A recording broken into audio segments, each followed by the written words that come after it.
Voy a dar una charla muy rápida, muy visual, sin fórmulas prácticamente ni nada, y voy a hablar sobre qué son los maremotos. Un poco para que se hagan una idea, en Hawái hay una serie de islas, entre ellas está la isla grande que se llama Hawái, la isla grande, y hay una parte que se llama Hilo, que fue donde generalmente entraba el oleaje, algo así como la cruz del mar aquí, ¿no? Entonces, para que se hagan una idea, en el año 46 hubo un tsunami de 6,1 de escala Richter que venía de Alaska, hubo 159 víctimas y ahí hubo olas de 13,7 metros. Alcalde, hay veces que lo veremos que no es una ola, que es una ola pequeña, pero hay determinados puntos donde la ola puede ser muy grande, o sea que hay que combinar las dos cosas. En el segundo cubo en Hilo fue en el año 1960, que un terremoto de 9,6, hubo 66 víctimas y hubo una altura de ola de 12 metros. Entre el 46 y el 60 se creó el Centro de Alerta de Tsunamis. Y a pesar de haberse creado el Centro de Alerta de Tsunamis, que ahora hablaremos en el Pacífico, pues cuando avisaron que podía llegar un maremoto, y esto es importante que lo sepamos aquí, la gente fue a ver si era verdad. Y ahí le ven cómo están corriendo. Ahí ven cómo están corriendo. Ahí lo que se llama atracción fatal, como la película. Y la tercera fue un tsunami en la Big Island, el año 75, con 7,2, una altura de ola de 9 metros, y solamente murieron dos personas, pues porque pegó en una zona donde había unos escolares y tal, y no pasó gran cosa, afortunadamente. Bien, a raíz del primer tsunami se creó el tsunami, lo que ellos llaman Pacific Tsunami Warning Center, que se creó en el año 48. El Centro de Alerta del Tsunami del Pacífico, en Honolulu, trabaja los 365 días al año con personal muy especializado. Aquí nosotros tenemos el Instituto Geográfico Nacional, que está haciendo un trabajo impresionante, pero lo está haciendo, por lo menos, si no que me lo diga la persona que viene aquí, sin una ampliación de crédito, es decir, no tiene al personal, pero no se han habilitado los fondos para hacer esto. Es un tema importante que yo creo que ahí hay que tirar de la oreja en algún momento, decir, oiga, si queremos tener un sistema de alerta 365 días al año, etcétera, necesitamos personal, necesitamos presupuestos, etcétera. Simplemente cuento cómo funciona aquello. Yo no estuve nunca allí. Pues ¿qué es lo que pasó? En el año 2010, por ejemplo, pues hubo un aviso de un tsunami provocado por un terremoto en Canadá, y hubo en Oahu, que es la capital, hubo 100.000 evacuados, o sea, una ciudad con 100.000 evacuados, y pues se evacuaron perfectamente, no pasó nada, y no llegó el tsunami, porque generalmente cuando se da una alerta esta es otra cosa que tenemos que tener. Muchísimas veces no llega la ola, Eso crea, en principio, yo cuando hablaba con ellos, crea una cierta frustración de decir, ¿para qué vale esto si no ha llegado la ola? Pero es que hay otras veces, aunque sea un porcentaje pequeño, imagínate que el 80% de veces no llega con la suficiente energía, aunque acaba llegando, pero no con la suficiente energía, pero un 5% sí, y entonces te estás salvando muchísimos miles de vidas, ¿no? Y esos son recortes de periódicos. Al mismo tiempo pasó en Chile, en la isla Robinson Crusoe, que había un español, por cierto, también sucedió allí, en fin. Yo quiero hacer unas aclaraciones. Yo no soy un experto en modelos matemáticos de tsunamis, soy un divulgador científico, he escrito 15 artículos en la prensa local, profesor de la UCA, y he dado bastantes conferencias. Realmente los tenía olvidados. Cuando estuve en Hawái vi algunas evacuaciones verticales y tal, pero cuando pasó el tsunami del Índico, la verdad me vi en la obligación moral de alguna forma de difundirlo, ¿no? Y desde entonces estoy con esta cosa, ¿no? Participé en el programa Transfer, que estamos aquí algunos de los que Javier Gracia también, lo recuerdo, como end user de la demarcación de costas, Participé en la directriz básica por parte del Ministerio, que estaba Begoña. Bueno, Begoña Pérez ha estado siempre desde el principio en todo esto, y ahora pues estoy metido en el tema del Tsunami Ready. Como divulgador, pues tengo todos estos artículos que los he reunido en este libro que saqué, que el libro no es un libro de tsunamis, como cree mucha gente, hablo de muchas cosas, pero hay un capítulo dedicado a los tsunamis. Como profesor me gusta siempre poner este ejercicio en todos los exámenes, y el ejercicio es el siguiente. Yo lo que quiero que vean la conclusión. Se sabe que el ojo humano es capaz de distinguir un objeto grande moviéndose a unos 3 kilómetros. ¿Qué quiere decir? Cuando estén en la playa y vean algo moverse, el ojo humano es capaz de distinguir a 3 kilómetros. ¿Cuánto tiempo piensas que tendrían los turistas de la foto del hotel en la playa de Phuket, Indonesia, de salvarse subiendo al piso más alto? Datos: pendiente del fondo, 1,100, hacía sol, a veces sin viento, había gaviotas en la costa. Haz un número gordo sin integrales, toma G igual a 10 y date mucha prisa. Bueno, pues la solución son 4 minutos. En 4 minutos llega el oleaje. Ahí veis a la gente que está mirando, ahí lo veis mirando, algo raro que pasa, y tiene 4 minutos. Tiene 4 minutos. Si alguno quiere hacer el ejercicio encantado de corregírselo, es bastante sencillo. ¿Por qué hablar de los tsunamis? Porque es el fenómeno natural más existente, muchísimo más que su terremoto. Las mayores catástrofes, 2 o 3 olas, hubo 300.000 muertos, mucho más que la pandemia, O sea, la pandemia luego ya subió mucho, pero el comienzo de la pandemia, cuando empezaban a decir la cifra de fallecidos, yo decía, joder, pues el tsunami del Índico va por delante, ¿no? En regiones separadas miles de kilómetros, y afortunadamente son muy poco frecuentes. Los daños económicos y ambientales pueden ser muy grandes. Si se han producido, volverán a pasar, no sabemos cuándo. Y ahora hablo con optimismo, y así fue mi último artículo que publiqué el otro día.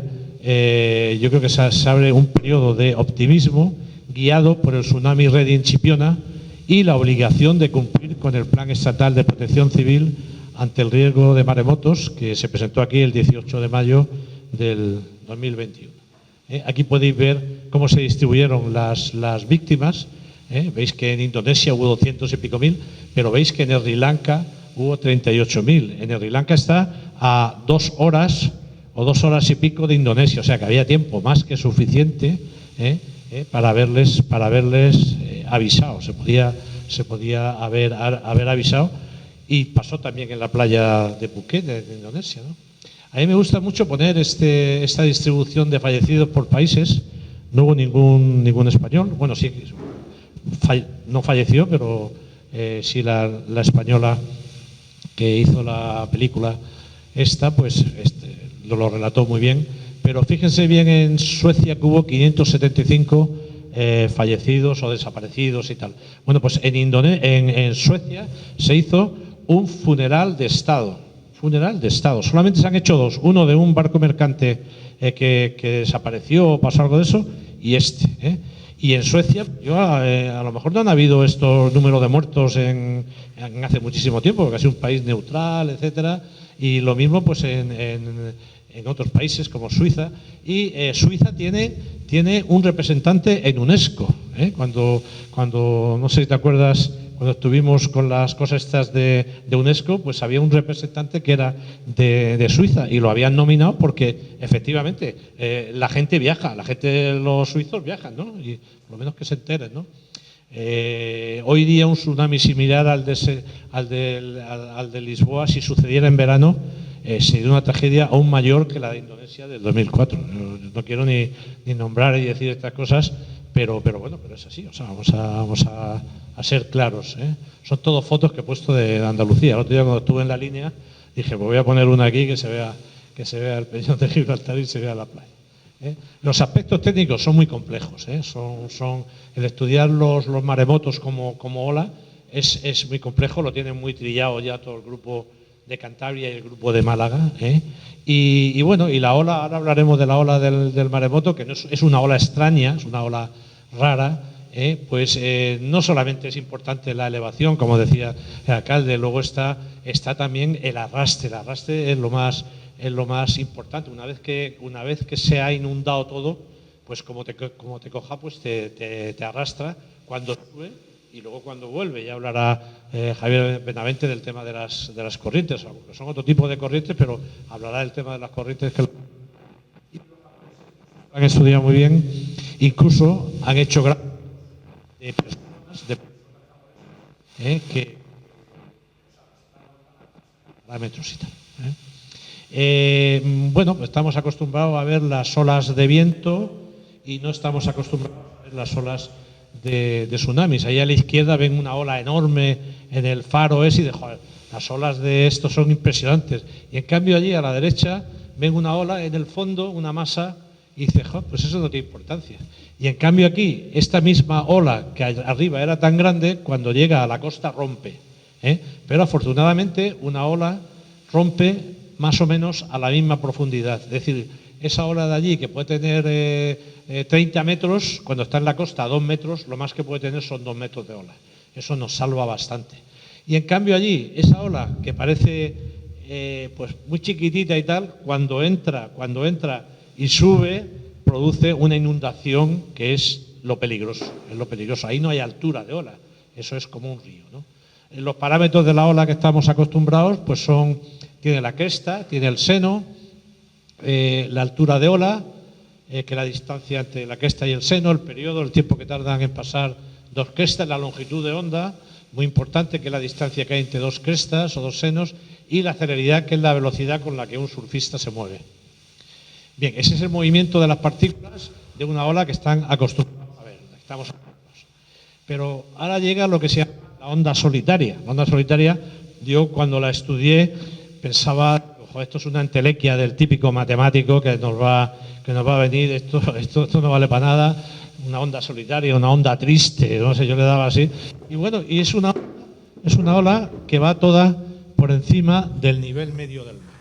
Y teóricamente la longitud es infinito. Eso es matemático. Dirás, esto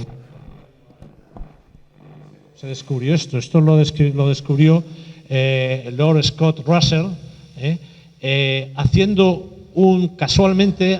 estudiando una barcaza, era ingeniero naval, estudiando una barcaza que le iba arrastrando con unas mulas en un canal.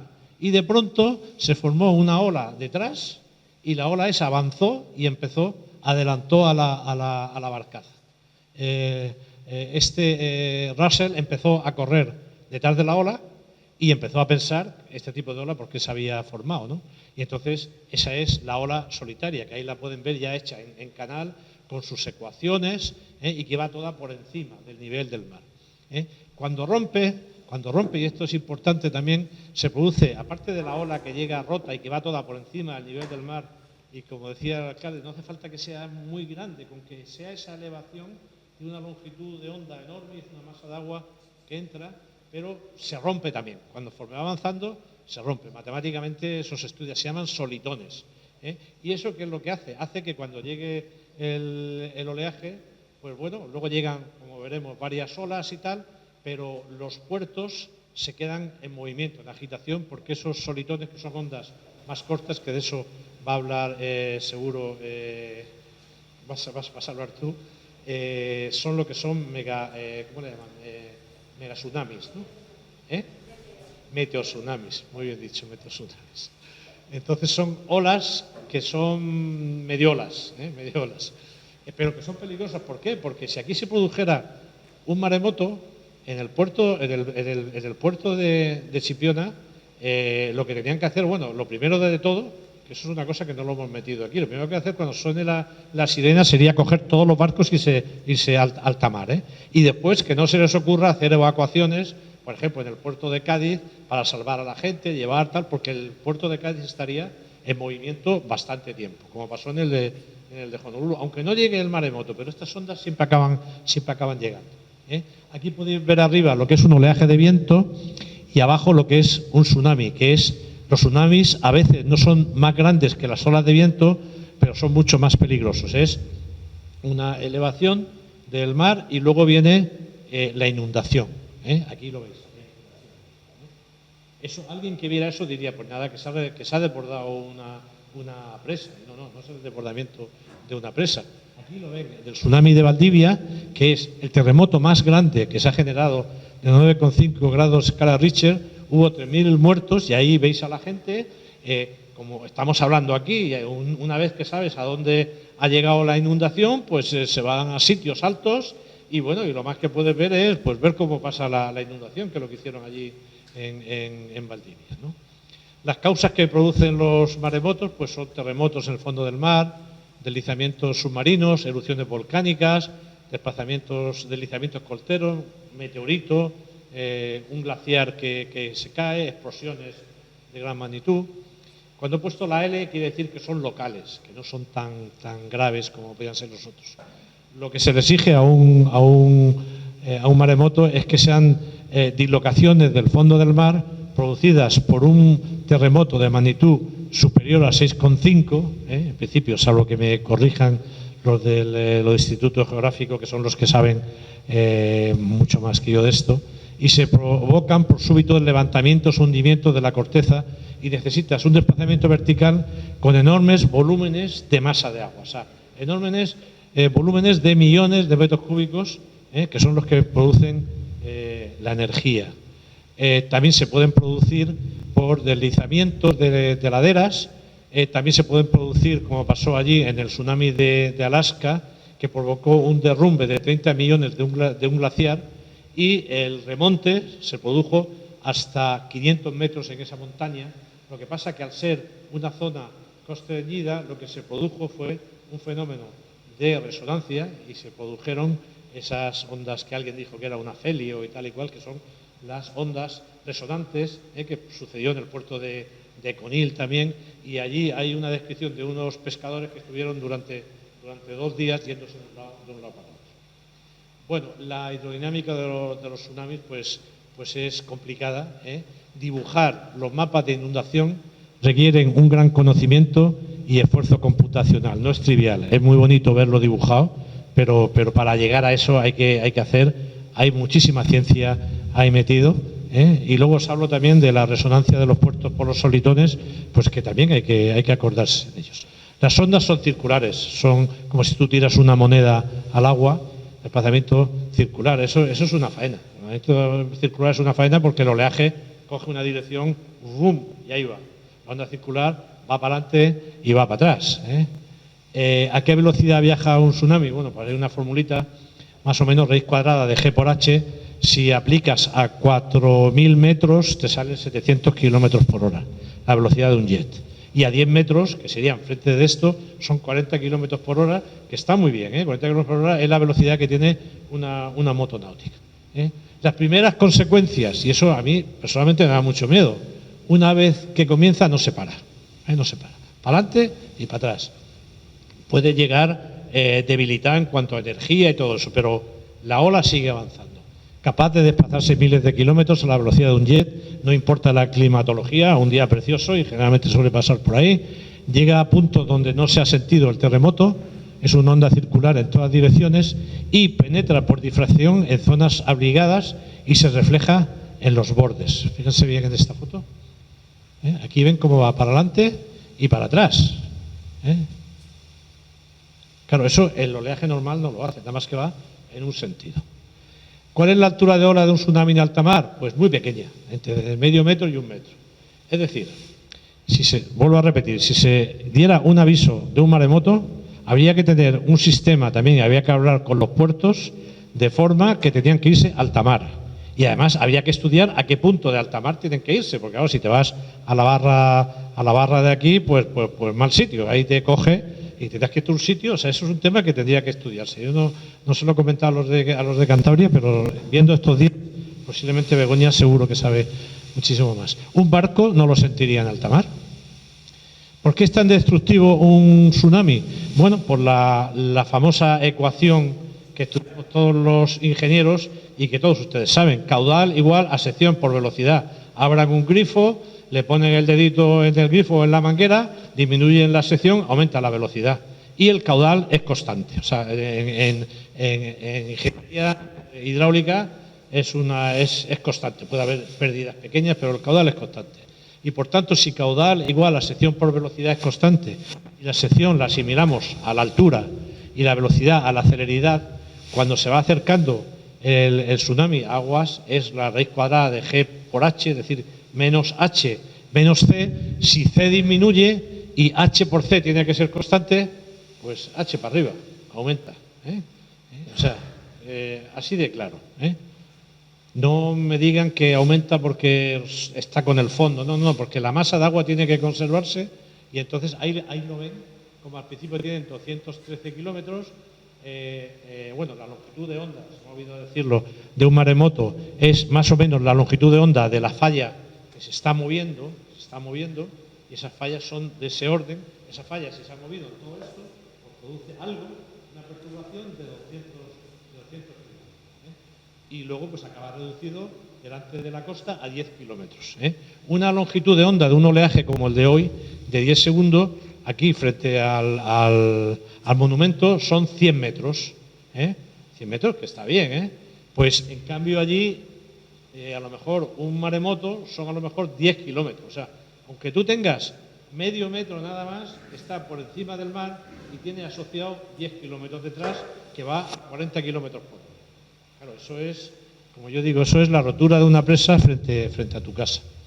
También choca con los bordes, con lo cual hay que estar preparados para recibir varias olas que van espaciadas entre 10 y 30 minutos o algo así, como cuando explique, posiblemente Aparicio explique la historia del tsunami, en su libro lo tiene muy bien explicado y tal, pues va explicando cómo llegaron las olas, que es generalmente la primera, no la más grande. El remonte de la ola es importante, pero ojo, peor es cuando vuelve, porque la gravedad va a su favor, ya arrastra todas las casas, todos los coches, todo, y hemos visto escenas realmente dantescas de ver a la gente subida en el techo de una casa, moviéndose y viéndolo sin saber qué puedes hacer por ello, ¿no?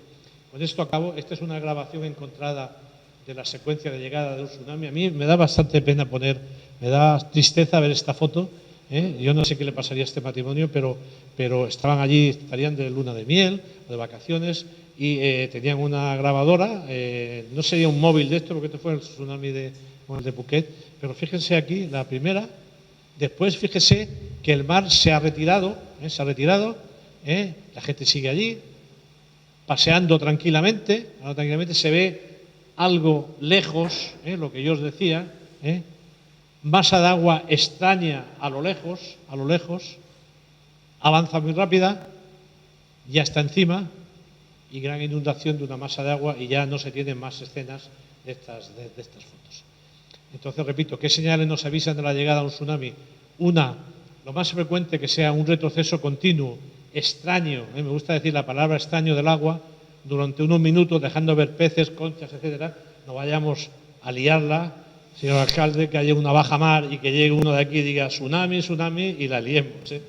Es una esto extraña. También puede ser una subida continua, también extraña, durante unos minutos, pero eso se puede producir también por el oleaje y generalmente vamos a atender más a esta segunda cosa. Y muchas gracias por su atención desde el Faro de Chipiona, que allí sabemos que no va a pasar nada.